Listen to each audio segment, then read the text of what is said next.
Voilà, donc au cours de cette année, nous avons considéré un petit peu une part de la création de Dieu dans ces créatures spirituelles, les anges, et puis ceux qui, parmi les anges, n'ont pas été fidèles, donc les démons. Nous avons vu un petit peu quelle était leur nature, leurs moyens d'action, etc.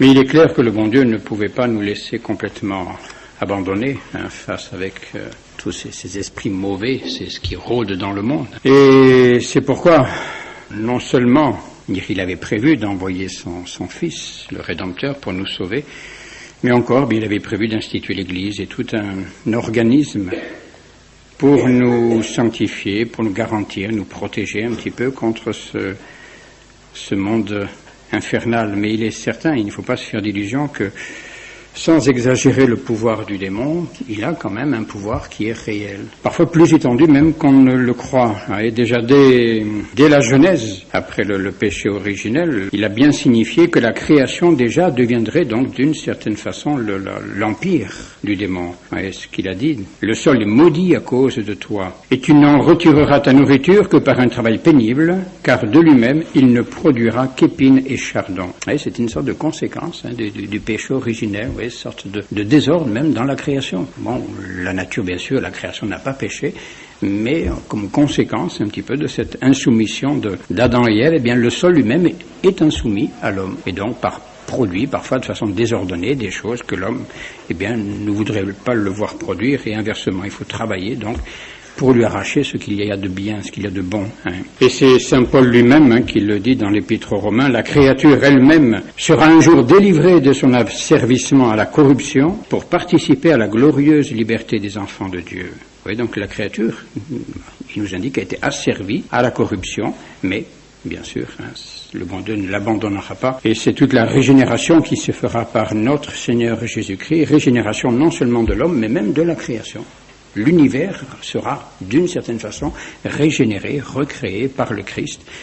Et au jour de la gloire, au jour de la résurrection, eh bien, l'univers sera restauré. On parle d'un ciel nouveau, d'une terre nouvelle. Il n'y aura pas une nouvelle création. Bien sûr, le bon Dieu ne va pas détruire la création actuelle et puis en faire une autre, non, mais elle sera transformée, dans un état qu'il est difficile de vous décrire, mais donc la nature sera totalement libérée de l'emprise du démon, non seulement l'homme, nos âmes, bien sûr, mais également toute la création, toute l'œuvre de Dieu. Alors il est certain que depuis l'incarnation, depuis la rédemption, Satan a perdu ses droits sur nous. Il n'a aucun droit sur l'homme, et sa puissance est donc même bien diminuée, elle était plus étendue, c'est vrai. Avant l'incarnation, avant la rédemption, Satan avait plus de pouvoir qu'il n'en a aujourd'hui, du moins dans les nations chrétiennes, dans les pays chrétiens, les pays de chrétienté. Il est certain que le pouvoir du démon a reculé. Les pays païens, malheureusement, ça c'est autre chose. Et Monseigneur Lefebvre souvent nous parlait justement de l'état de ces pays d'Afrique ou d'ailleurs, là qu'il avait connu et visité, et dans lesquels il disait que c'était épouvantable, l'état dans lequel vivaient ces peuples, qui n'étaient peut-être pas fautifs de quoi que ce soit, mais qui n'avaient pas reçu l'évangile, qui n'avaient pas été visités par un missionnaire, qui n'avaient pas la grâce, les sacrements, le baptême, etc. Le pouvoir du démon, la sorcellerie, la magie, tout ce que l'on peut imaginer, c'est quelque chose d'épouvantable. Mais justement, c'est un des bénéfices de la rédemption, bien c'est que partout où la grâce a pu pénétrer, l'évangile, eh bien les mœurs se sont redressées un petit peu, et à ce moment-là, bien le démon a quand même perdu aussi une part notable de son pouvoir. Bon, malgré tout, ce pouvoir n'est pas complètement anéanti. Et même si l'homme est régénéré par le Christ, donc si nous, dans notre âme, nous sommes sauvés, si l'on peut dire, justifiés, dans l'état de grâce, la nature qui nous entoure, elle, n'est pas encore complètement délivrée de cette sorte d'empire du démon. Et c'est ce qu'exprime un peu cette prière que nous disons tous les matins, du moins quant à nous, encore à la fin de la messe basse, la prière à Saint Michel Archange, que Léon XIII a voulu que l'on récite comme exorcisme, justement, à la fin de chacune des messes basses, où nous disons, qu'est-ce que nous disons? Saint Michel Archange, défendez-nous dans le combat. Soyez notre secours contre la malice et les embûches du démon, que Dieu exerce sur lui son empire, nous le demandons en suppliant, et vous, prince de la milice céleste, repoussez en enfer, par la vertu divine, Satan et les autres esprits malins qui errent dans le monde pour la perte des âmes. Donc même si nous, notre âme est intacte, j'espère, gardée par la grâce, les sacrements, la prière, il n'empêche que le démon continue à errer dans le monde, autour de nous. en vue de perdre les âmes. Perdre la nôtre, nous faire tomber, nous faire chuter, et puis faire chuter également les autres. Ouais. Alors sans doute nous avons contre le démon, si on peut dire, ces armes qui sont majeures, qui sont les sacrements, et principalement le saint sacrifice de la messe, dont découlent tous les autres sacrements, tous nos sacrements, les 7 sacrements, tiennent leur vigueur, leur force, leur puissance du saint sacrifice de la messe, du sacrifice de la croix, communiqué par la sainte messe. Bon, ça bien sûr, ce sont les armes majeures pour terrasser Satan, nous arracher à son pouvoir, mais bien sûr cela devrait suffire, mais malgré tout, eh bien l'Église, car c'est d'institutions, bon, c'est pas très bien pour les sacrements, pour tous les sacramentaux, c'est, semble-t-il, en grande partie l'Église quand même qui a ajouté d'autres rites, à ces 7 rites sacramentaux, donc les 7 sacrements, qui sont essentiels. L'Église, dans son souci justement des hommes, a ajouté toute une autre série d'autres rites mineurs, que l'on appelle les sacramentaux, parce qu'ils ont une certaine analogie avec les sacrements. Ils ressemblent un petit peu aux sacrements, sans être véritablement des sacrements. Et même notre Seigneur Jésus-Christ lui-même, vous voyez, a utilisé, on peut dire, certains sacramentaux quand nous le voyons. Par exemple, guérir des malades, opérer des miracles, des résurrections, etc. Mais il a utilisé des rites, certains rites, des gestes, des paroles, vous voyez, qui n'étaient pas des sacrements. Ressusciter un mort, c'est pas un sacrement.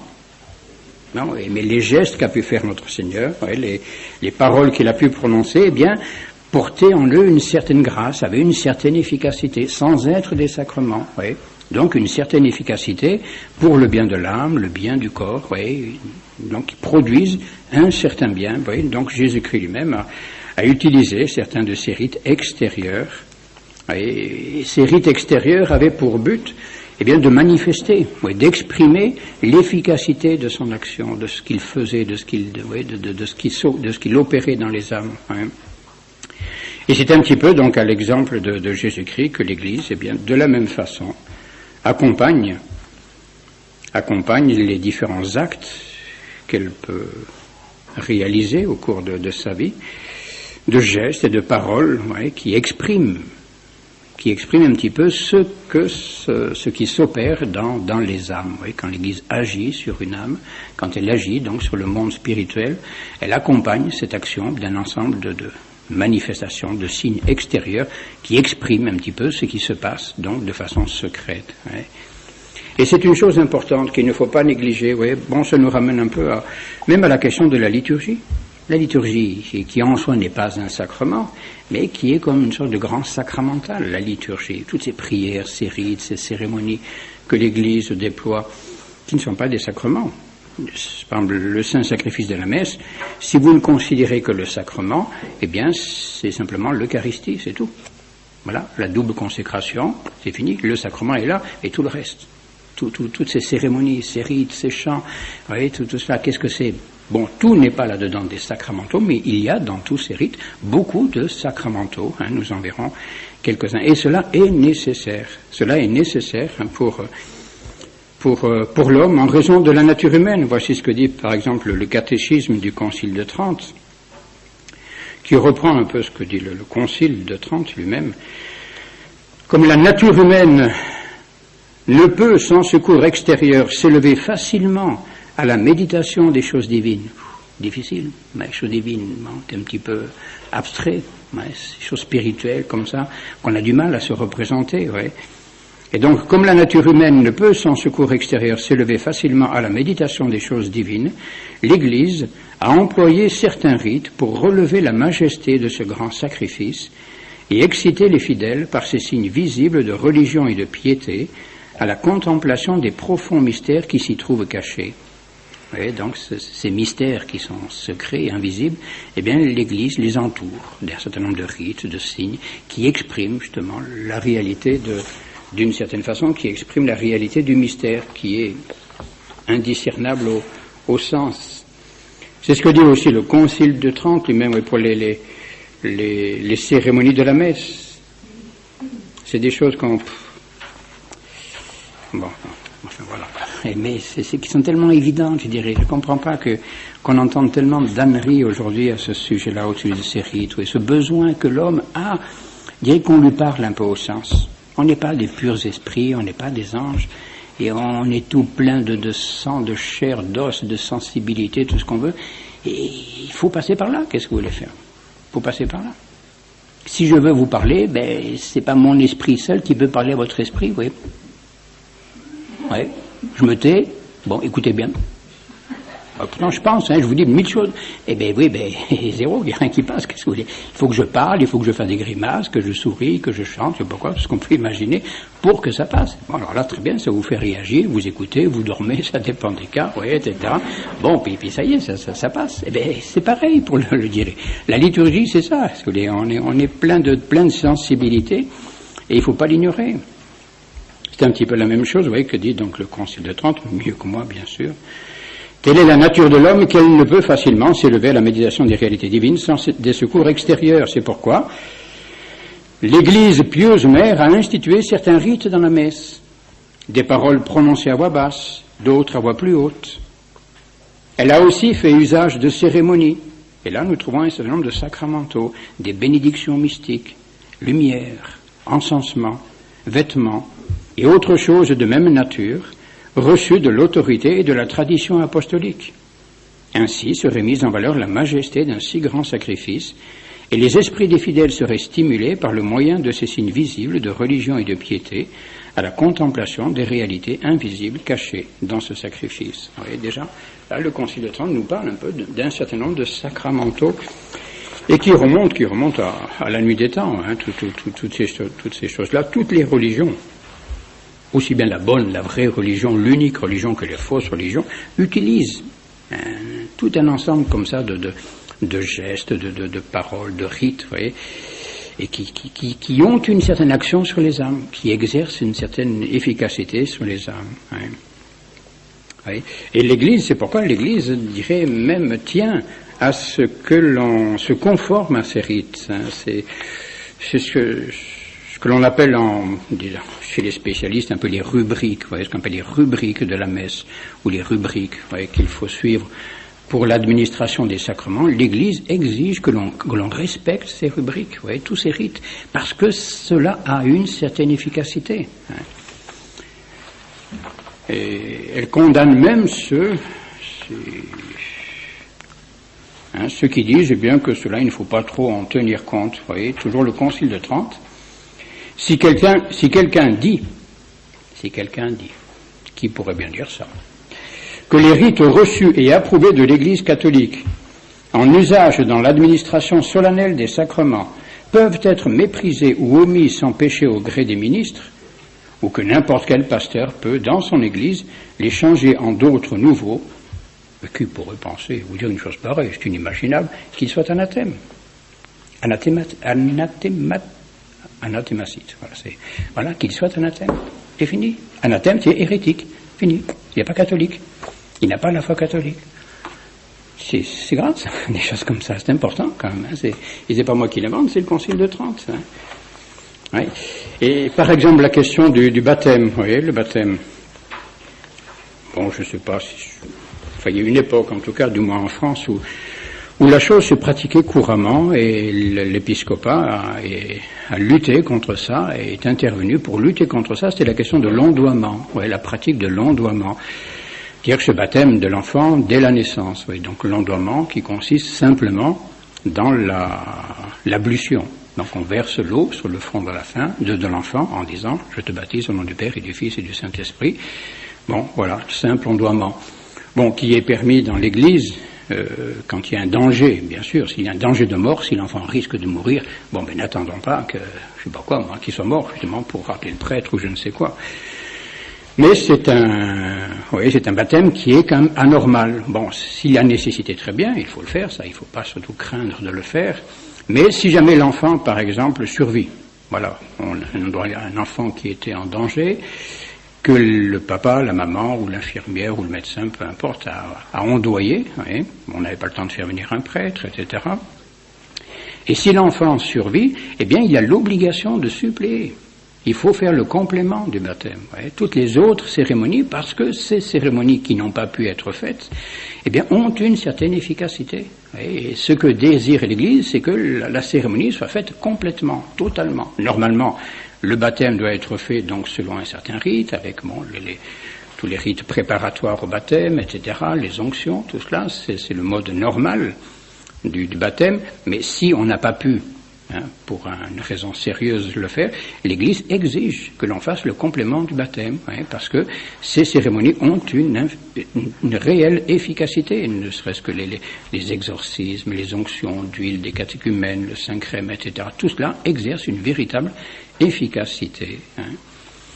Et donc c'est une obligation de suppléer, de compléter, dès que possible, les cérémonies qui ont été omises. Alors là, je dirais, l'enfant aura reçu toutes les grâces que l'Église voulait lui donner. Non seulement la grâce du baptême, mais en plus toutes ces autres grâces de protection, pratiquement, de garantie, de force contre le démon. C'est surtout contre cela que l'Église veut protéger l'enfant par tous ces rites complémentaires.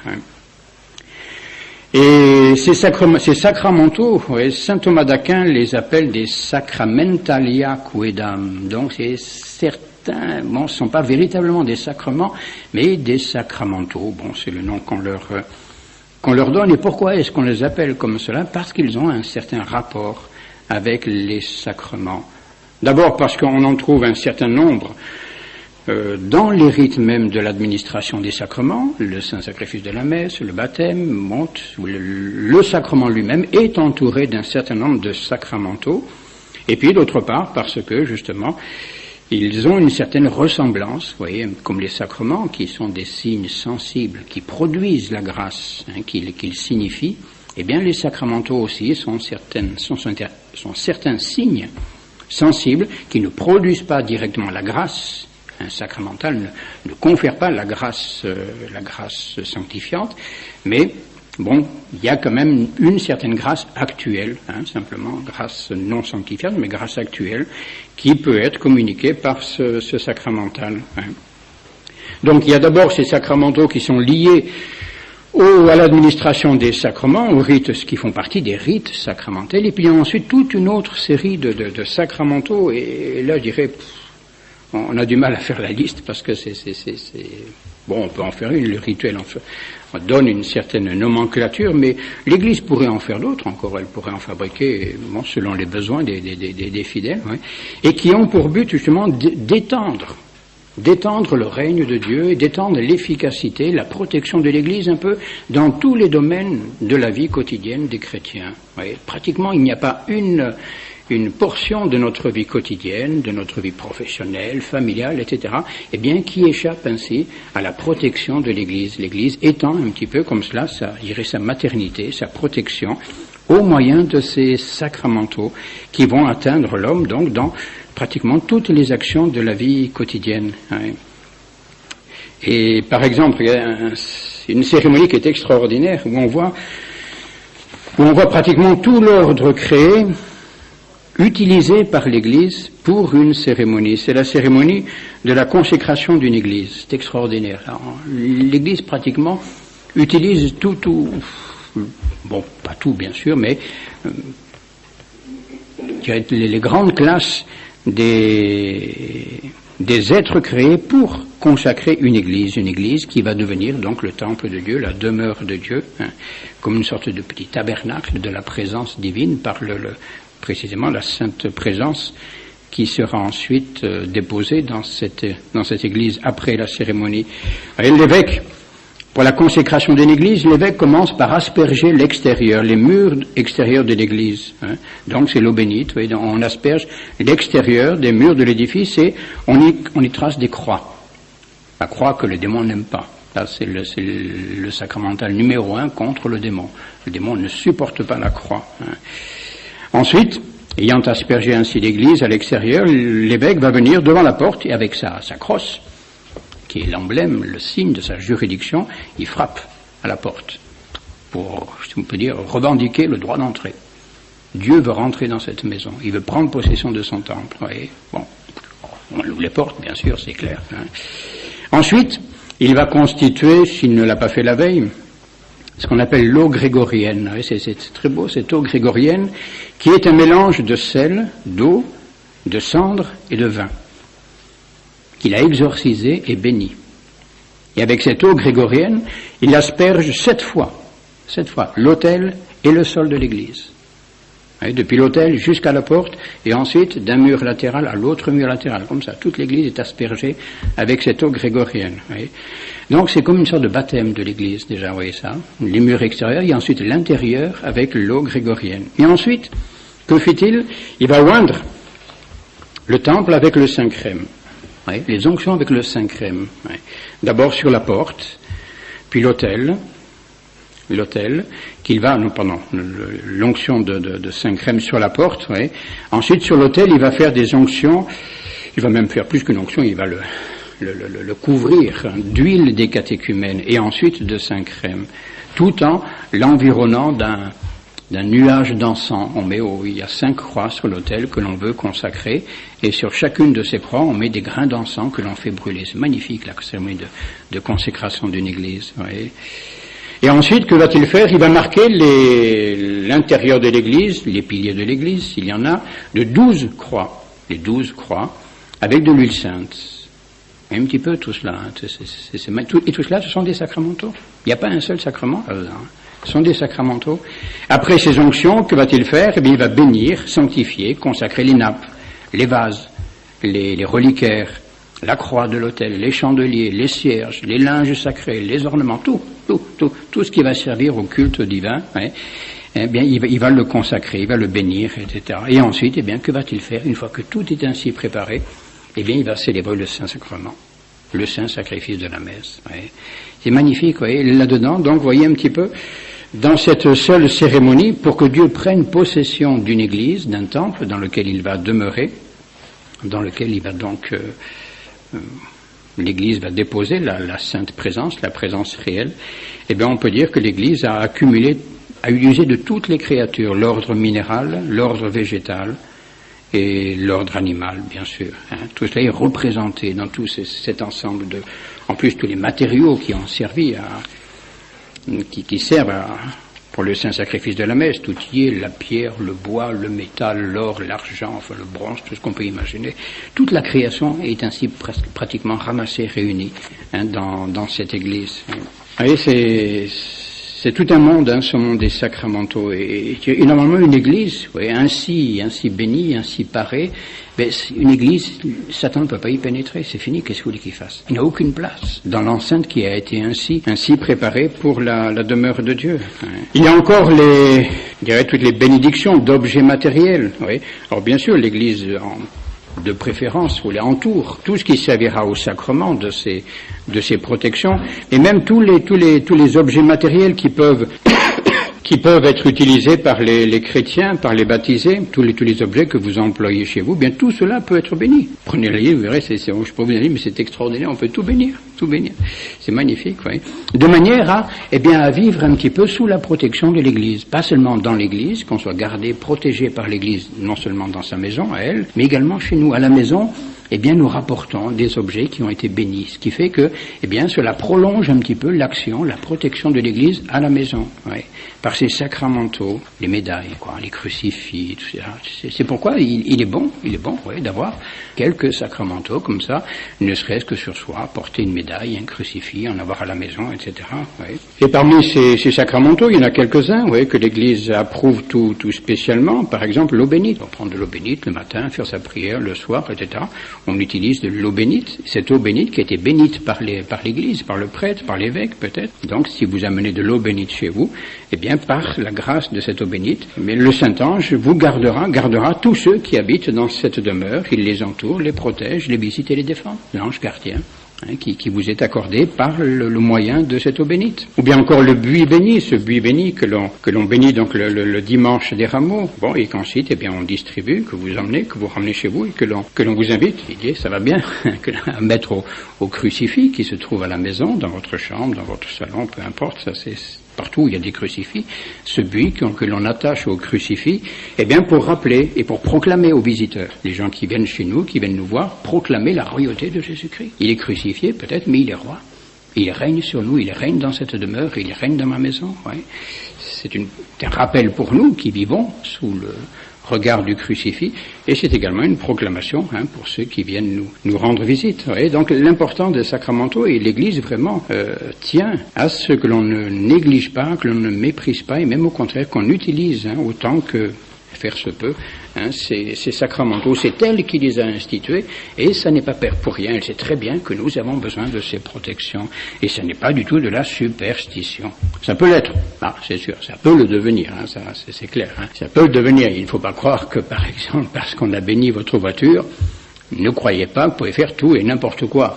Ce serait la superstition. Ça ne vous protégera pas contre les contraventions, ni nécessairement contre les accidents dus à votre imprudence. Ça, certainement pas. Ça vous protégera d'une certaine façon, peut-être si, sans faute de votre part, ma foi, il y a un énergumène qui vous rentre dedans. Là, peut-être, oui. Mais si vous faites des imbéciles, c'est pas du tout évident que l'eau bénite ou que la bénédiction que le prêtre a faite vous soit très, très, très utile. Oui. Bon, ça ne vous empêche pas de pratiquer la vertu de prudence. Oui. Donc, n'exagérons pas l'efficacité des sacramentaux, tout ce que l'on peut imaginer. Ce n'est pas parce qu'on porte une médaille non plus que ça y est, on est sauvé, on va au paradis. Et pratiquer les vertus aussi, quand même. Ça c'est voilà. Alors la médaille nous aidera peut-être à pratiquer la vertu. Ça, d'accord, je veux bien. Mais c'est pas la médaille qui, elle toute seule, va nous emmener au paradis.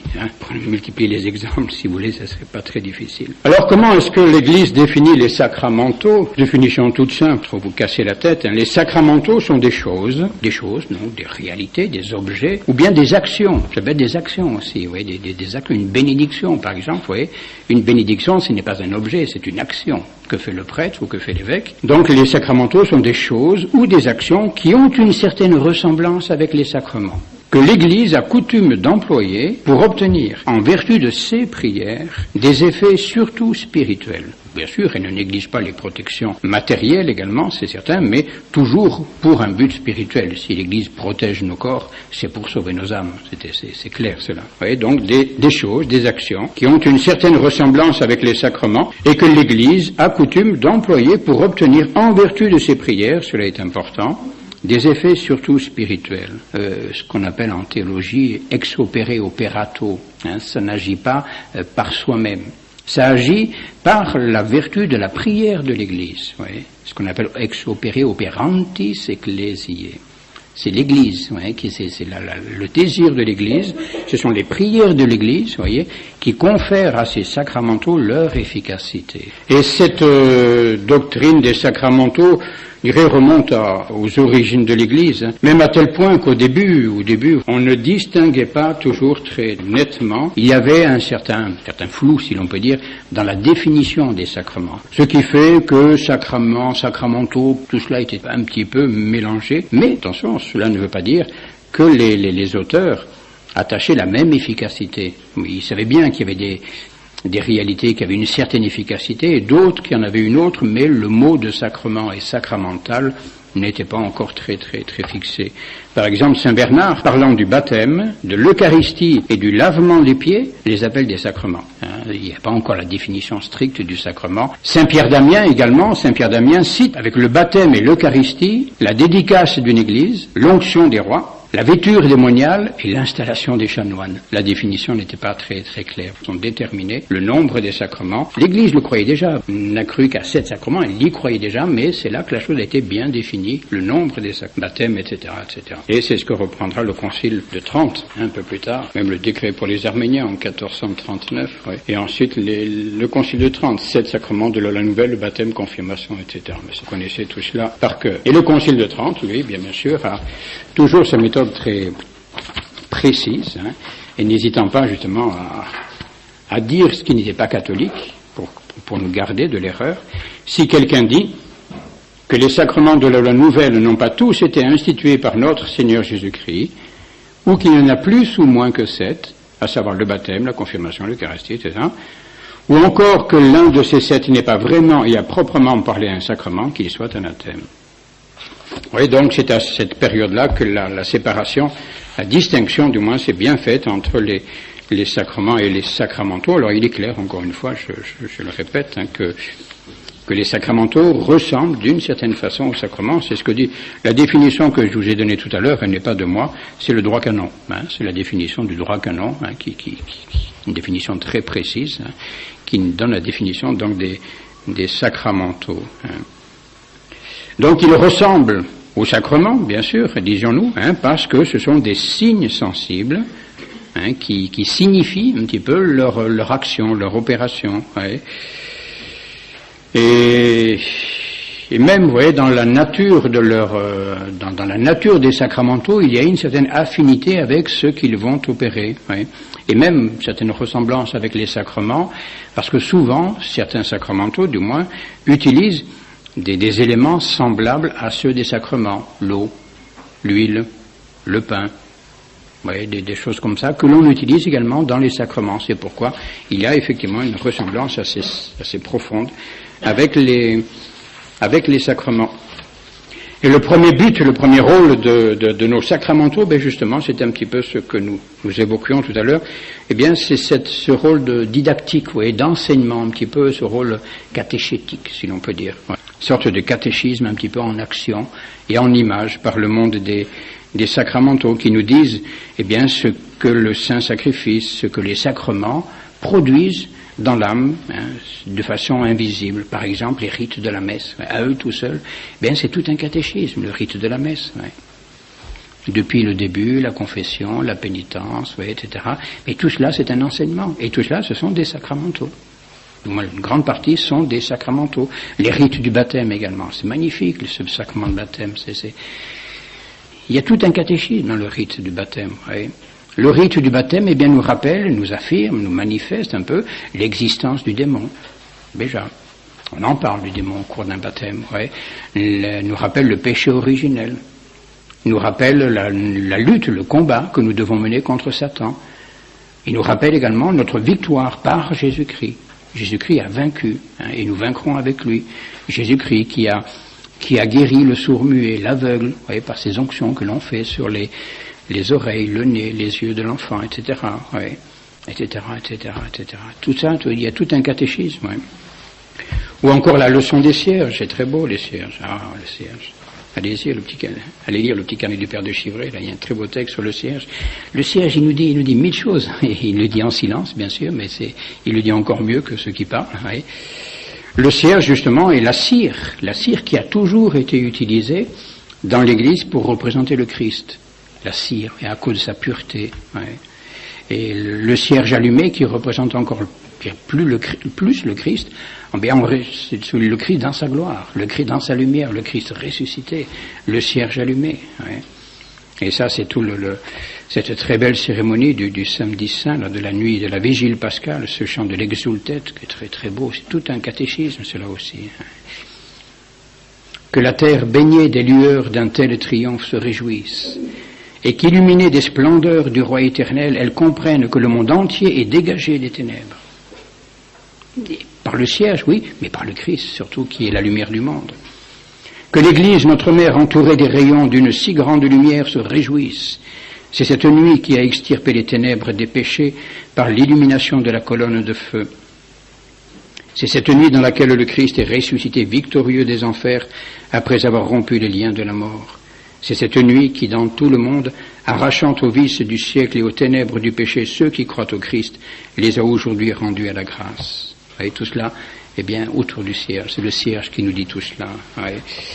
Et ce cierge, bien sûr, qui nous éclaire en plus, non seulement la cire, nous manifeste la pureté, la clarté, mais en plus il nous éclaire, bien sûr, par sa doctrine. Et le cierge est utilisé très fréquemment dans l'Église. Non seulement la nuit de la vigile pascale, mais pour l'ordination des acolytes, par exemple nos séminaristes qui sont acolytes, lorsqu'ils sont ordonnés acolytes, on leur fait toucher un chandelier et un cierge.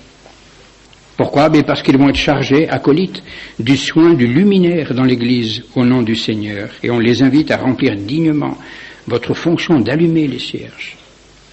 L'importance que l'Église attache à ça. Ça peut paraître anodin, c'est facile d'attacher un cierge, d'allumer un cierge. Oui, bien sûr c'est facile, mais il faut le faire bien.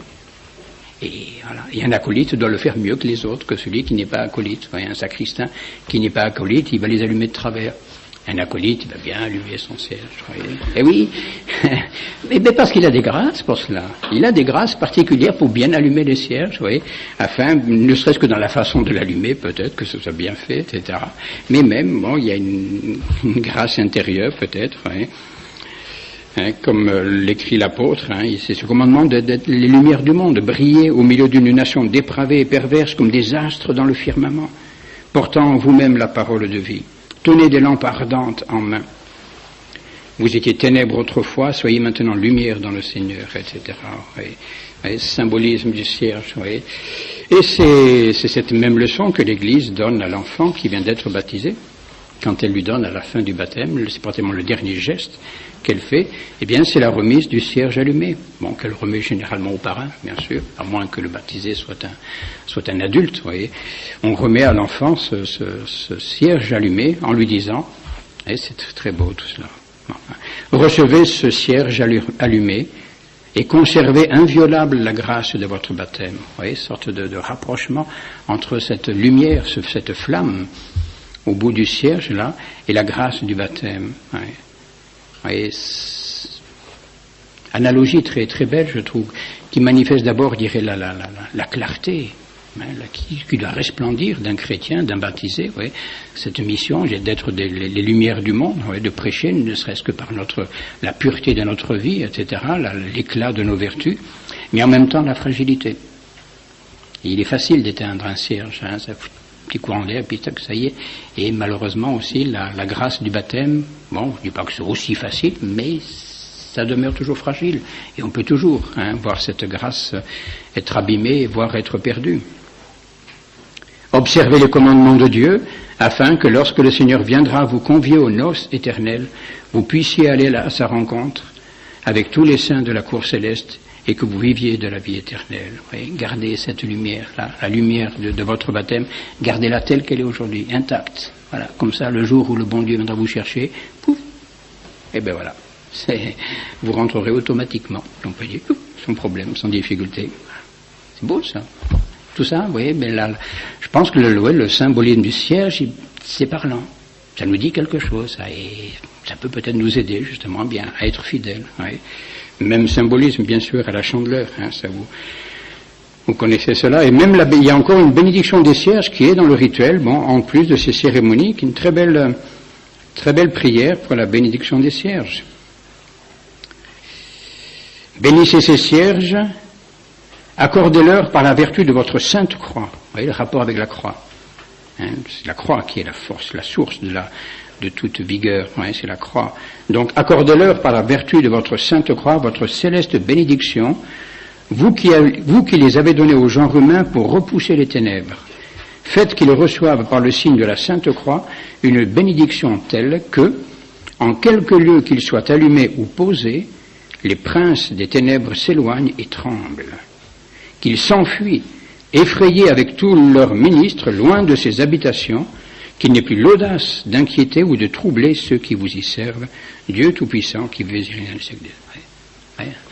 Un cierge béni, et que l'on emporte chez soi. Et que l'on peut allumer, peut-être, dans des moments de péril, de difficulté, de tentation, je ne sais quoi, pour jouir de ces protections que l'Église y a attachées. Et cette protection, elle est réelle. Elle est réelle. Qu'en quelque lieu qu'ils soient allumés ou posés, les princes des ténèbres s'éloignent et tremblent. Pouf, allez, en avant, il s'en va.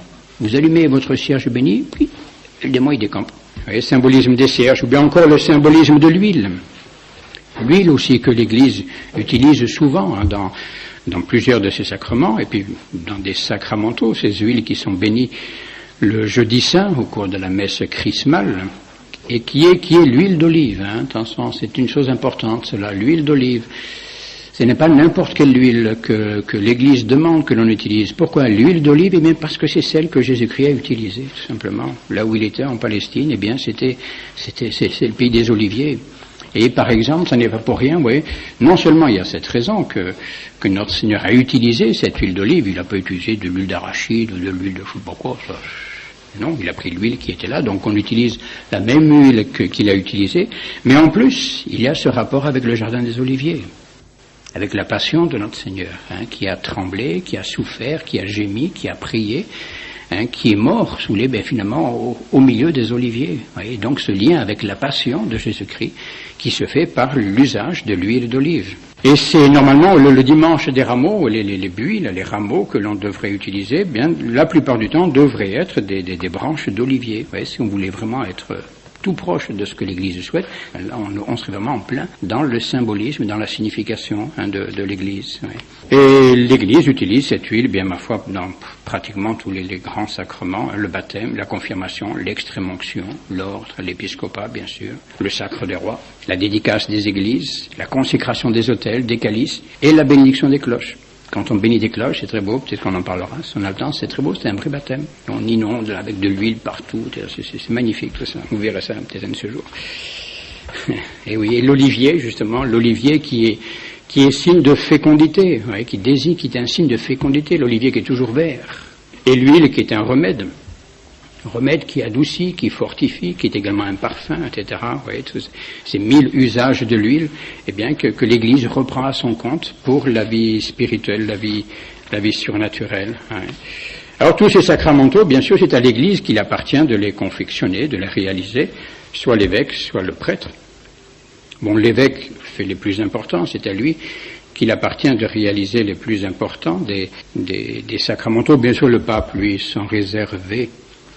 Je ne sais pas s'il les fait toujours autrefois, là où je n'ai pas connu ces cérémonies, mais peut-être certains d'entre vous, la bénédiction des Agnus Dei à Rome, ouais, ces Agnus Dei faits avec qui sont des sacramentaux, c'est ça, vous voyez, qui sont bénis donc par le pape, je ne sais pas très bien à quelle date, ou bien les palliums également, et les palliums qui sont l'ornement des métropolitains normalement que porte le pape. Maintenant le pape ne porte plus de tiare, mais il porte le pallium, oui, cette sorte de bande de laine là avec les croix noires, et qui était le signe des métropolitains, des archevêques, je crois, et qui était béni par le pape. Et si vous allez à Saint-Pierre, sur l'autel majeur de Saint-Pierre, il y a ce qu'on appelle la niche des palliums. C'est là qu'étaient déposés ensuite les palliums lorsqu'ils avaient été bénis par le pape, et qui sont des sacramentaux, qui sont confectionnés avec la laine des agneaux élevés par les religieuses de Sainte Agnès à Rome. Bon, je mets tout ça au passé parce que je ne sais pas très bien si ça se fait encore maintenant, comment ça se fait. Des sacramentaux qui sont réservés à l'évêque, bon, ce sont par exemple les saintes huiles, les saints crèmes, l'huile des infirmes, l'huile des catéchumènes, ou bien la consécration d'une église, d'un autel, d'un calice ou d'une cloche. Tout cela, c'est réservé à un évêque. Et, ou bien encore bénédiction d'un abbé. Quand il s'agit d'introniser, de bénir un abbé, il faut un évêque également pour cela, ou bien pour la consécration des vierges. Et ensuite, alors, il y a tout un ensemble d'autres sacramentaux, eh bien, qui sont réservés, disons, aux prêtres. Et même les laïcs peuvent bénir, mais il faut pas avoir peur de ça, hein. Ce ne sera pas, si vous voulez, un acte d'église, un acte sacramentel, etc., bien sûr, mais il y a une certaine grâce actuelle qui peut être produite, par exemple, par la bénédiction d'un père sur ses enfants. Un père qui bénit ses enfants, le père de famille qui bénit la table, il peut très bien le faire. Bon, bien sûr, ça n'a pas la même efficacité que si c'est un prêtre qui le fait, mais ça a quand même une certaine efficacité. Voilà. Donc certains sacramentaux, même, oui, que les parents peuvent utiliser. Alors d'après leurs effets, d'après les effets des sacramentaux, on peut les classer en 4 grandes catégories. D'après leurs effets, nous verrons après peut-être qu'on peut encore les classer différemment en fonction des sacrements auxquels ils peuvent se rattacher. Mais d'après leurs effets, oui, 4 catégories. Il y aura d'abord les exorcismes, sur lesquels je ne m'étendrai pas trop aujourd'hui, nous y reviendrons sans doute la fois prochaine. Il y a ensuite les bénédictions, les consécrations, disons. Ensuite, il y a ce qu'on appelle les bénédictions invocatives, qui sont des invocations, simplement, qui ne sont pas des consécrations. Et puis enfin, il y a ces sacramentaux qui sont des objets, les objets bénis, qui sont des sacramentaux. Hein. Alors d'abord, bien sûr, les exorcismes, hein, ça c'est... Il est clair que la chose existe et elle est d'institution même divine, hein, puisque Jésus-Christ a chassé les démons. Jésus-Christ a été exorciste lui-même, il a exorcisé les démons. Et dès les débuts de l'Église, on voit les apôtres eux-mêmes exorciser, hein, s'en prendre aux démons et transmettre ce pouvoir à ceux qui vont leur succéder. Et il existe encore dans la hiérarchie de l'Église un ordre spécial qu'on appelle l'exorcista, l'ordre d'exorciste, qui est un des plus humbles d'ailleurs de la hiérarchie, hein, dans l'Église. Les ordres mineurs, après la tonsure, vous avez portier, lecteur, exorciste, acolyte. Ensuite, sous-diacre, diacre et prêtre. Vous voyez, toute cette hiérarchie.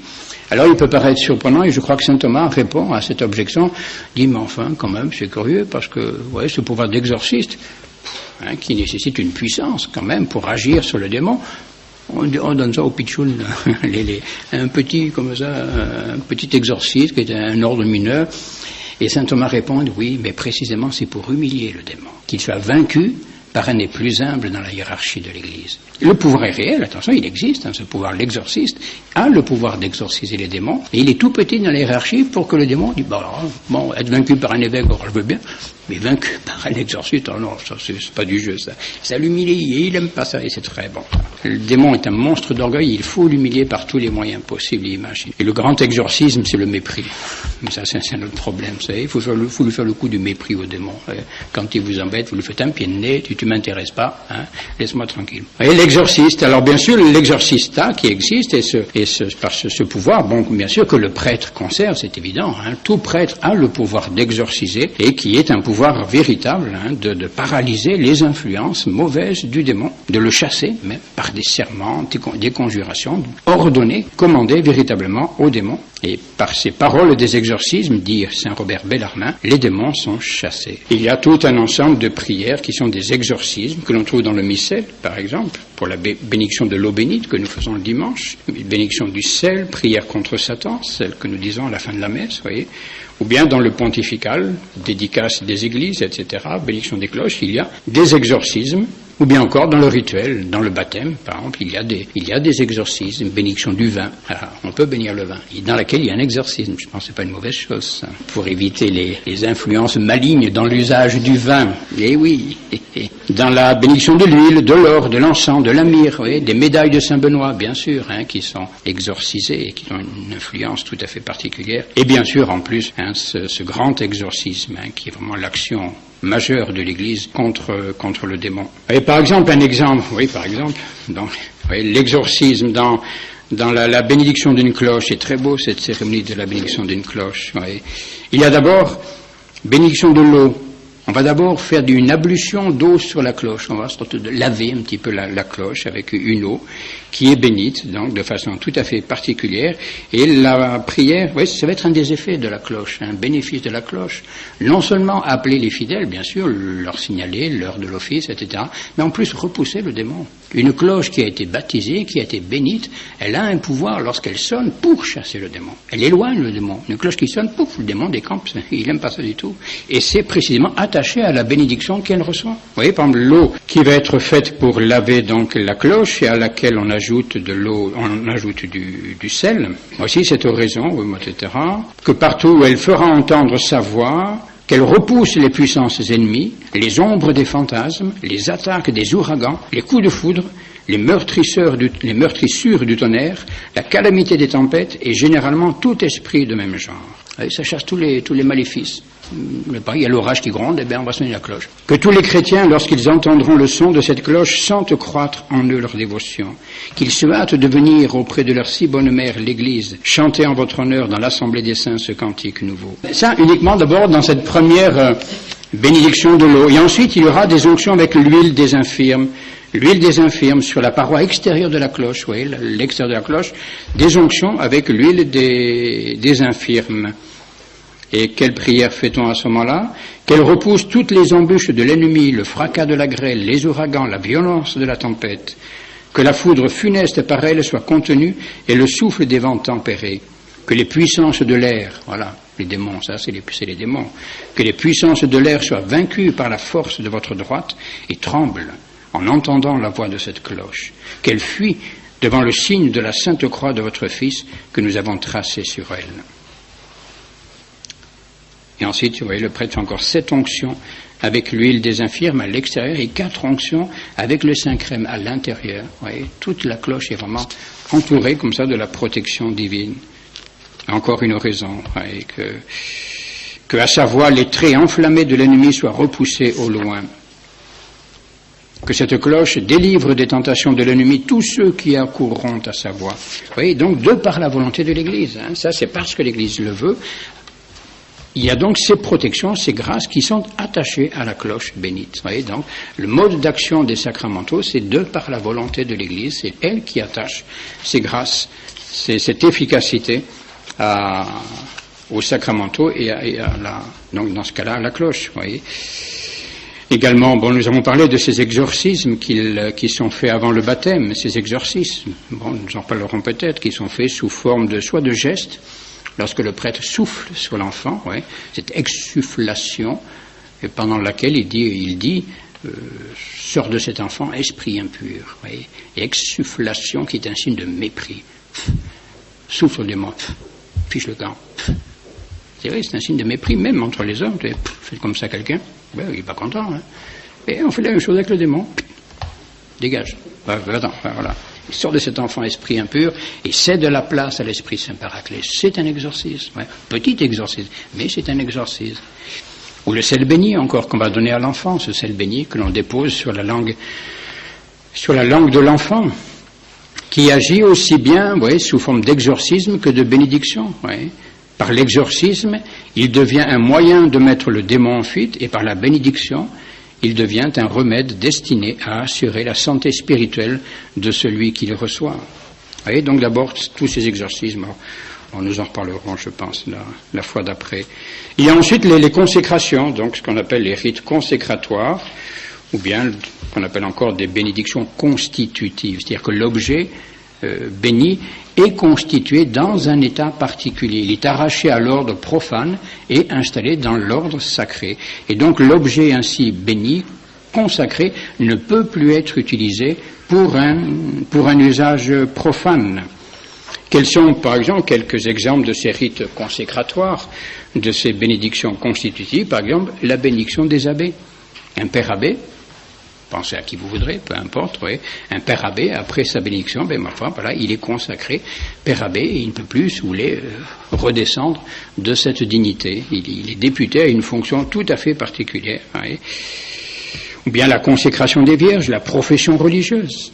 La profession religieuse, une religieuse ou un religieux qui fait profession, qui professe donc les 3 vœux de religion, il est installé dans un état particulier. Il n'est plus laïque, il n'est plus un simple fidèle, il est consacré par la profession des vœux de religion. Ce sont des êtres consacrés et qui ne peuvent plus avoir d'activité simplement profane. Un religieux, une religieuse, toute son activité, toute sa vie, elle est consacrée à Dieu. Alors même s'il fait la cuisine, ça c'est pas défendu, etc. Ou s'il fait je sais pas quoi, le jardin, tout ça, mais il ne peut plus exercer, par exemple, un métier profane ou des choses comme ça. Et malheureusement, ce que nous voyons aujourd'hui, peut-être un peu trop souvent, il y a ces réductions à l'état laïque ou ces choses comme ça, ces dispenses de vœux. Bien sûr, c'est toujours possible, je dirais, dans des cas extraordinaires, mais en soi, c'est quelque chose d'anormal. Voilà quelqu'un qui a été consacré, qui a reçu un sacramental, une grâce tout à fait particulière. Il n'est pas normal celui qui retombe, qui perd un petit peu ce sacramental et qui retombe dans l'état profane. Ce n'est pas normal. Ou bien encore la dédicace des églises. Une église ne peut plus avoir d'autre usage que l'usage saint et sacré du culte divin. Une église qui sert de garage, de grange ou je ne sais pas quoi, c'est une abomination, c'est une profanation. Et il faudra ensuite la reconsacrer. Si elle a perdu, par un usage profane comme celui-ci, l'Église a perdu sa consécration. Profanation, et donc, si on veut la remettre en état, la rendre au culte divin, il faudra d'abord la reconsacrer, renouveler donc ce sacramental. Même chose pour l'autel, consécration de l'autel ou consécration d'un calice. Toutes ces consécrations constituent ces personnes, ces objets, dans un nouvel état, en les mettant à part, en les séparant des choses profanes. Et cette députation à des choses saintes, bien sûr, c'est une obligation, mais en même temps que le sacramental est donné, il y a non seulement l'obligation de n'avoir plus d'usage que sacré, mais en plus il y a des grâces attachées pour que précisément ceux qui reçoivent ces sacramentaux aient les vertus nécessaires à l'état dans lequel ils sont ainsi constitués.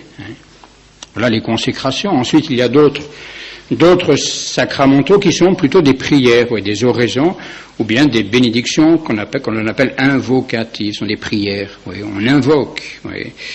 On invoque de Dieu bien telle ou telle protection, telle ou telle efficacité, tel ou tel effet sur telle personne ou sur tel objet. Vous voyez, bon, ça c'est sacramentaux un peu plus simple. Alors là, il y en a toute une série de bénédictions qui sont simplement des invocations. On demande à Dieu bien de protéger telle personne, de protéger tel enfant qui est malade, de protéger telle mère qui a un enfant, de protéger un pèlerin, de protéger un voyageur, je ne sais quoi. Oui, bon, ce sont simplement des invocations. L'Église prie pour ses enfants. Et puis ensuite, il y a la quatrième série de sacramentaux sous le rapport de l'efficacité. Eh bien, ce sont les objets bénis. Tous ces objets bénis. Alors là, tant qu'on veut, on peut tout bénir, encore une fois, pratiquement. Les cierges bénis. Nous en parlions tout à l'heure, les cendres que l'on impose le mercredi des cendres. Voilà, c'est un sacramental. Les rameaux bénis, les agnus dei, les médailles, tous les autres objets qui ont reçu une bénédiction officielle ont une efficacité objective. Ils ont une véritable efficacité parce que, eh bien, des signes de croix ont été tracés sur eux. Et c'est le signe de croix, vous remarquerez, toutes les bénédictions du prêtre. Le prêtre ne fait jamais aucune bénédiction sans faire le signe de la croix. Et c'est ce signe de la croix, qui donne, si on peut dire, l'efficacité, parce que c'est lui, le signe de la croix, qui est la terreur du démon. Ces objets ont été, non seulement ils ont été signés de la croix, mais en plus ils ont été aspergés d'eau bénite. L'eau bénite qui est bénite et qui est exorcisée. Donc, vous voyez, deuxième renfort un petit peu d'efficacité. Et ces objets bénis vont devenir ainsi des signes permanents de toutes les prières qui ont été faites par l'Église quand elle les a bénis. Vous voyez, une médaille bénite, un crucifix béni, eh bien, ils gardent un petit peu l'empreinte de toutes ces prières qui ont été faites par l'Église, et partout où seront ces objets, eh bien, ils exerceront cette efficacité que l'Église y a attachée. Et ne négligeons pas, par exemple, le signe de la croix. Le signe de la croix, l'eau bénite. Bon, je ne m'étendrai pas trop sur l'eau bénite, mais signe de la croix, l'eau bénite, l'efficacité est tout à fait réelle. Voici ce que dit par exemple Sainte Thérèse, la grande Sainte Thérèse. Je chassais le démon par le signe de la croix et il s'enfuyait tout de suite. Signe de la croix et il partait. Mais ce n'était, il me semble, que pour revenir bientôt. Bon, c'est sûr qu'il s'en va, mais pouf, il revient. Au lieu que... vous voyez, il y a un autre moyen, vous voyez, là, elle joue un deuxième sacramental. Lorsque je joignais l'eau bénite au signe de la croix, il n'osait plus reparaître.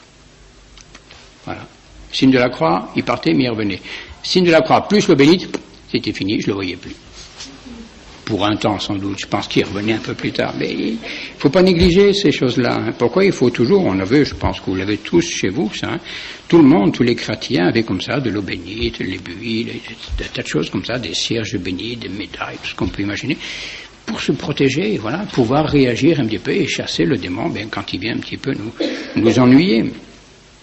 Vous connaissez même, je pense, ce rite du 3 février, ce qu'on appelle la bénédiction de Saint-Blaise, les gorges, oui, c'est la bénédiction des gorges que l'on fait le jour de la Saint-Blaise, qui se rattache à un événement dans la vie de Saint-Blaise, oui, où on lui a amené un jour un enfant qui était étouffé par une arête de poisson. Une arête qui était coincée dans le gosier, comme ça, et le pauvre petit, il ne pouvait plus respirer. Bon, je ne sais pas dans quel état il était, mais sans doute c'était un petit peu effrayant, un peu affligeant. Et aussitôt, bien, qu'est-ce qu'a fait Saint-Blaise? Il a pris les 2 cierges allumés que la mère de l'enfant avait offerts à l'église. Et la maman avait offert 2 cierges allumés comme ça pour implorer tous les saints du ciel. Et Saint-Blaise a pris ces 2 cierges et il les a disposés sur la gorge de l'enfant en forme de croix. Croix de Saint-André. Oui. Et aussitôt, qu'est-ce qui s'est passé? Pouf, il a été guéri. L'arrêt est parti, c'est fini. Sauvé. Oui. Et depuis, vous l'avez dans le rituel, vous l'avez. L'Église a conservé donc cette habitude tous les 3 février, bien, de bénir les gorges, bien, de ceux qui le souhaitent, ceux qui ont mal à la gorge, qui craignent d'avoir mal à la gorge, qui pourraient un jour peut-être avoir mal à la gorge, enfin, etc., ou qui ont eu mal à la gorge, enfin, peu importe. Et cette efficacité est réelle. Attention, bon, on peut, même si j'ai l'air d'en plaisanter, c'est tout à fait réel. Il ne faut pas mépriser ce genre de choses. C'est tout à fait efficace. Oui. Tout à fait efficace. Et quels sont, vous voyez, un petit peu, donc, les grands bienfaits que nous apportent tous tous ces sacramentaux, quels sont ces bienfaits? Eh bien, alors bien sûr, je ne vous dis pas que ces bienfaits sont automatiques, encore une fois, hein, rappelez-vous bien, ce ne sont pas des sacrements, donc l'efficacité n'est pas automatique, ça dépend de la prière de l'Église, ça dépend aussi peut-être de la foi de ceux qui les utilisent, hein, ces sacramentaux. Hein. Ce ne sont pas des gris-gris, je dirais, des choses qui marchent toutes seules comme ça, tout dépend un peu de la ferveur, de la foi de ceux qui les utilisent. Hein. Eh bien, indirectement, par exemple, un des premiers effets des sacramentaux, c'est la rémission du péché véniel. Le péché véniel est remis. Non pas le péché mortel, hein, bien sûr, ça il faut le sacrement, mais le péché véniel, par exemple, l'aspersion d'eau bénite que nous faisons le dimanche matin avant la grand-messe, eh bien son effet propre, c'est la rémission des péchés véniels, des fidèles qui sont là, du peuple, c'est pour ça qu'on l'asperge. C'est pas pour vous que ce soit. C'est pour ça, ça vous apporte une bénédiction, ça vous apporte une grâce de rémission des péchés véniels. Pour le prêtre également, pour tous ceux qui reçoivent justement cette eau bénite, s'ils le reçoivent avec foi, en faisant peut-être un acte de contrition pour tous les péchés de la semaine, etc., rémission des péchés véniels. C'est merveilleux ça. Vous voyez comme elle est bonne l'Église. C'est le même effet d'ailleurs que l'usage de l'eau bénite que l'on prend quand on entre dans l'Église. On prend de l'eau bénite, on se signe, et bien c'est la rémission du péché véniel. Vous voyez, pourquoi est-ce que je prends de l'eau bénite lorsque je rentre à l'église? Eh bien, c'est pour être pur en présence de Dieu. Rémission des péchés véniels. Hein. Bien. Là, c'est la première efficacité. Ensuite, il y a bien sûr l'obtention de grâces actuelles, des secours momentanés, hein, qui nous viennent de l'intercession de l'église. L'éloignement des démons, troisième efficacité, effet des sacramentaux, l'éloignement des démons. C'est peut-être également même la concession de biens temporels. De biens temporels, oui. Moi, je ne sais pas, le bon fonctionnement. Par exemple, vous avez une bénédiction, par exemple, du télégraphe. Bon, téléphone peut-être aujourd'hui, ou je ne sais pas quoi, vous voyez. Eh bien, le bon fonctionnement du téléphone, c'est une grâce tout à fait temporelle. Hein. C'est pas beaucoup, c'est pas très spirituel, mais c'est bien utile, un téléphone qui fonctionne quand même, ça, ou d'autres choses comme ça. Concession de biens temporels. Et il y a même indirectement la rémission de la peine temporelle due au péché, oui, mais indirectement, de par tout simplement la ferveur excitée. Hein. Le sacramental peut exciter la ferveur dans l'âme de celui qui l'utilise, et cela peut obtenir, donc, mais à ce moment-là, c'est la charité plutôt qui est excitée dans l'âme, obtenir une certaine rémission de la peine temporelle, ou bien encore, ne l'oublions pas non plus, ça c'est une chose dont on pourrait parler une autre fois, eh bien par les indulgences qui y sont attachées. Pratiquement tous, ou la plupart des sacramentaux, des bénédictions, des prières, il y a des indulgences qui sont attachées. Eh bien, ces indulgences, quel est l'effet justement des indulgences? Eh bien, c'est la rémission de la peine temporelle. Hein. Voyez, donc l'importance des sacramentaux. Et quelqu'un qui utilise les sacramentaux, je dirais avec foi, avec modération bien sûr, avec simplicité et avec foi, eh bien, moi, je dirais en gros à tout ce qu'il lui faut pour être à l'abri du démon. Alors bien sûr, le démon pourra quand même essayer de développer d'autres assauts, auquel cas on pourra utiliser peut-être les grands exorcismes, mais ça devrait être assez exceptionnel. Chez quelqu'un qui vit chrétiennement, qui se confesse, qui communique, qui va à la messe, qui prie, et qui utilise un peu tous ces sacramentaux, il a tout ce qu'il y faut. Toute sa vie est ainsi protégée, gardée par l'Église. Hein. Et on peut faire encore, comme du moment, oui. Personne ne dort encore. Non, ça va. Bon. On peut faire encore une sorte de petite nomenclature de tous ces sacramentaux. C'est Don Lefebvre, Don Gaspard Lefebvre qui la propose, et je trouve que c'est bien intéressant, en rattachant ces sacramentaux au sacrement. Oui, parce que c'est vrai, oui, nous le disions, cette analogie entre les sacraments et les sacramentaux. Et saint Thomas d'Aquin lui-même ne détache pas vraiment les sacramentaux des sacrements. Pour lui, c'est comme une sorte de prolongement des sacrements. Il y a les sacrements qui nous donnent l'essentiel, et puis les sacramentaux qui distillent un petit peu, oui, toutes ces grâces-là tout au long du jour. Hein. Et donc c'est intéressant peut-être de voir comment on peut rattacher ces sacramentaux à chaque sacrement. Bon, le baptême, si on prend le baptême d'abord, bien sûr, il y aura l'eau bénite. Et il est clair que l'eau bénite, vous voyez, a une affinité très très proche avec le baptême, symbolisme de l'eau. Les fonds baptismaux, c'est un sacramental. Ces fonds baptismaux, il y a des grâces spéciales attachées à la bénédiction des fonds baptismaux, la bénédiction de l'eau, les dimanches, les bénitiers même. Les bénitiers, l'usage des bénitiers. Et toutes les cérémonies du baptême dont nous parlions tout à l'heure, qui sont des sacramentaux. Oui, cette exsufflation, les exorcismes, les signes de croix que fait le prêtre. Combien le prêtre fait-il de signes de croix sur l'enfant? C'est innombrable, vous voyez. Ce sont des sacramentaux. Les impositions des mains, le prêtre plusieurs fois aussi impose les mains sur l'enfant. Le sel béni. Ou bien ce geste encore, oui, de ce qu'on appelle l'insalivation, quand le prêtre prend un petit peu de sa salive et en dépose sur les oreilles et les narines de l'enfant. Oui, il répète ainsi des gestes que Jésus-Christ a fait pour délivrer les sourds, muets, les aveugles. Mais là aussi, il y a une grâce actuelle attachée à cela. Les onctions avec l'huile des catéchumènes et le Saint-Crème, le crémeau, ce qu'on appelle le crémeau, ou bien le linge blanc, oui, est une grâce de pureté, oui, etc. Le cierge béni à la fin. Vous voyez, tous ces sacramentaux que l'on peut donc rattacher au baptême, et donc l'usage des cierges que l'on peut faire indépendamment du baptême, oui, bien, peuvent être rattachés ainsi à la grâce du baptême. Oui.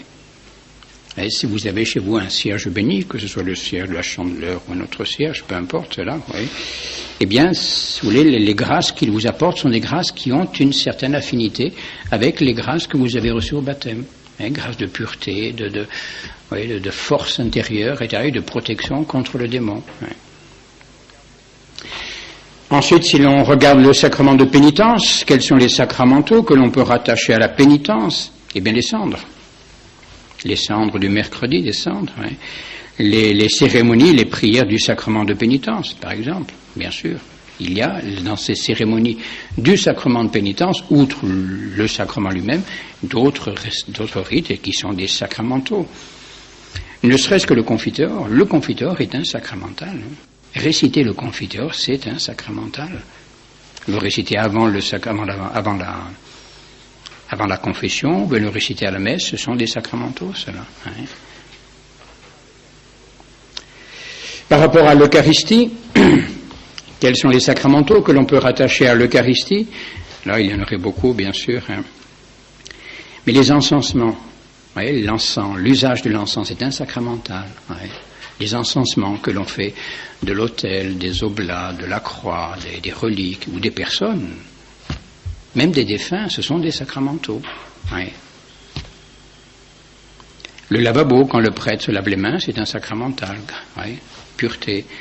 L'oblation du pain et du vin, c'est un sacramental. Oui, quand le prêtre offre le pain et le vin, il réalise là un sacramental. Il n'y a pas encore la consécration, hein, attention, bien sûr, mais c'est un sacramental. Pourquoi? Eh bien, parce que par le geste et les prières de l'offertoire, le pain et le vin qu'il a offert ne peuvent plus servir à l'usage profane. Oui. Si jamais, admettons, eh bien, le prêtre tombait malade ou mourait après l'offertoire, eh bien, l'hostie qui a été offerte, le vin qui a été offert, ne peuvent pas être ramenés à la sacristie. Ils doivent rester sur l'autel et un autre prêtre doit venir y achever la messe. Parce qu'il y a une certaine, oui, le pain et le vin sont déjà députés à la consécration. On ne peut plus les rendre à l'ordre profane. Donc, ils vont rester sur l'autel jusqu'à ce que notre prêtre, ou le prêtre lui-même, si bon, ça y est, il a repris ses esprits, eh bien, puisse revenir y achever la messe. Oui. Ou bien encore se frapper la poitrine. Quand le prêtre se frappe la poitrine, mais à culpa, etc., ou quand les fidèles aussi le font, c'est un sacramental de contrition, ou grâce de contrition.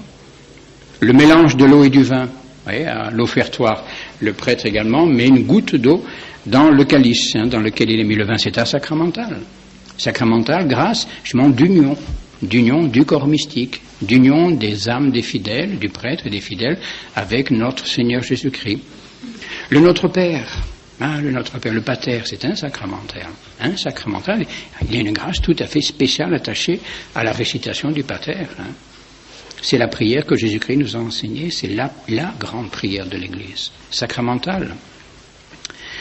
Le baiser de paix même, que les ecclésiastiques échangent entre eux, puisque là ne se transmet pas jusqu'aux fidèles. Autrefois, ça se faisait, mais d'une façon un peu différente. Je ne sais pas si ça se faisait ici, dans ces régions, mais dans certaines régions de France, ou d'ailleurs, sans doute, cela se faisait. On transmettait la paix aux fidèles, mais par le moyen de ce qu'on appelle un instrument de paix. Ouais, c'était une sorte de plaque, de cuivre, je crois, ou je ne sais quoi, ou d'argent peut-être, ça, c'est égal, sur lequel il y avait un beau motif, je sais pas, un agneau, une croix, ou je ne sais quoi, et que l'on faisait ensuite baiser aux fidèles. Oui. On appelait ça l'instrument de paix. Donc la paix se transmettait entre les clercs par le baiser de paix, et ensuite on transmettait la paix par cet instrument de paix. Oui, c'est un sacramental, grâce de paix, d'union, de concorde entre tous les cœurs. Oui. La bénédiction du prêtre également est un sacramental. Le dernier évangile est un sacramental aussi. Oui, cette récitation que le prêtre fait, cette lecture qu'il fait du dernier évangile est un sacramental. C'est la parole de Dieu, c'est l'évangile. Oui. Oui, un petit peu tous ces sacramentaux à côté desquels vous passez, nous passons peut-être sans y faire attention, c'est dommage. C'est tout un monde, ça, c'est merveilleux. Et au cours de la messe, même autrefois, ça c'est une chose qui est très belle, oui. Et cela ne se fait plus, sauf un cas au moins, oui. Où au cours de la messe, bon, il y a plusieurs cas quand même, où au cours de la messe, eh bien, on procédait à des bénédictions, oui, la confection de certains sacramentaux. Par exemple, les saintes huiles. Les saintes huiles sont consacrées au cours de la messe. Oui. C'est avant le pater, que par exemple c'est laquelle? C'est l'huile des infirmes, je crois, qui est consacrée à, bon, je sais plus très bien, bon, on verra ça, qui est consacrée avant le pater, et ensuite les deux autres huiles sont consacrées sur la fin de la messe, voyez. Et même autrefois, à ce moment-là de l'église, de ce moment de la messe, autrefois, on avait l'habitude de consacrer tout un tas de choses, et les fidèles amenaient des trucs, du lard, du fromage, du lait, du pain, et à ce moment-là, vous voyez, avant le pater, on avait pris l'habitude de bénir tout un ensemble de choses, et des sacramentaux, et c'est au cours de la messe également, bien sûr, que sont ordonnés, par exemple, les clercs, vous voyez, que ce soit les ordres mineurs, les ordres majeurs, sous-diacres, diacres, ou bien le sacerdoce, c'est au cours de la messe que cela se confère. Oui. Bon, tout un ensemble de choses. Oui. Bon. Ensuite, à la confirmation, à l'extrême-onction et au sacrement de l'ordre, qu'est-ce que l'on peut rattacher comme sacramentaux? Bien, tout ce qui se rattache déjà aux huiles, les huiles qui sont utilisées justement pour la confirmation, pour l'extrême-onction, pour le sacrement de l'ordre. Et les prières qui sont faites, les exorcismes qui sont faits au cours de l'administration de ces sacrements. Les sacramentaux qui se rapportent au mariage, quand même, faut pas les oublier, cela, il y en a, tout à fait. Par exemple, la bénédiction nuptiale. Cette bénédiction nuptiale que l'on donne aux époux au cours de la messe, une bénédiction solennelle, est un sacramental. Sacramental, rappelez-vous, celles qui sont mariées ici, cette prière très très belle, qui est faite surtout sur l'épouse d'ailleurs. Bon, enfin, il y a des grâces qui passent aussi pour l'époux, n'ayez pas peur, messieurs, mais c'est un sacramental qui confère donc quelques grâces pour qu'effectivement l'épouse soit fidèle à ces conseils que l'Église lui donne. La bénédiction nuptiale, la bénédiction de l'anneau même, cet anneau que l'on bénit, sacramental. Il y a même encore tout un tas d'autres cérémonies qui sont très très belles, mais qui malheureusement sont un peu tombées, je pense, en désuétude, mais qu'on ne connaît pas, mais qui ont trait justement après. Bénédiction, par exemple, d'une mère enceinte, une femme enceinte, une mère qui attend un petit, eh bien, on peut la bénir, même c'est bien de la bénir, voyez, pour qu'elle puisse porter son petit et qu'il ne se passe rien, que tout aille bien, voyez. Et même une bénédiction pour les femmes stériles, les femmes qui ne peuvent pas avoir d'enfants. Bénédiction, l'Église, elle leur accorde une bénédiction tout à fait spéciale. Ou bien bénédiction, ce qu'on appelle des relevailles.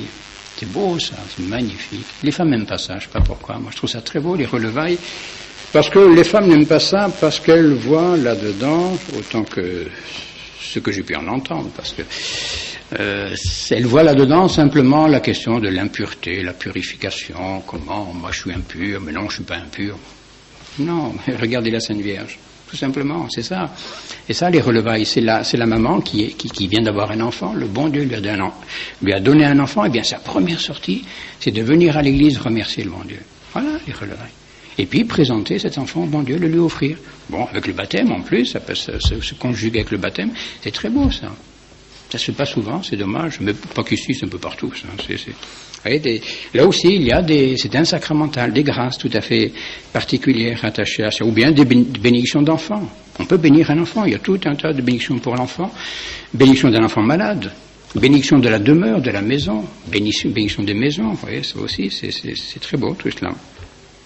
Et puis enfin, tout un ensemble de sacramentaux qui se rapportent à la sanctification de la vie quotidienne, bon, que peut opérer l'Église ou bien que peuvent opérer les parents. Ouais, ce que nous disions tout à l'heure, par exemple, le Benedicite, la prière avant les repas, c'est un sacramental. Vous voyez, le père de famille qui peut même faire le signe de la croix, c'est permis, hein, n'ayez pas peur, hein, ça c'est tout à fait permis. Le père de famille qui bénit la table, qui bénit le pain, vous voyez, les grâces.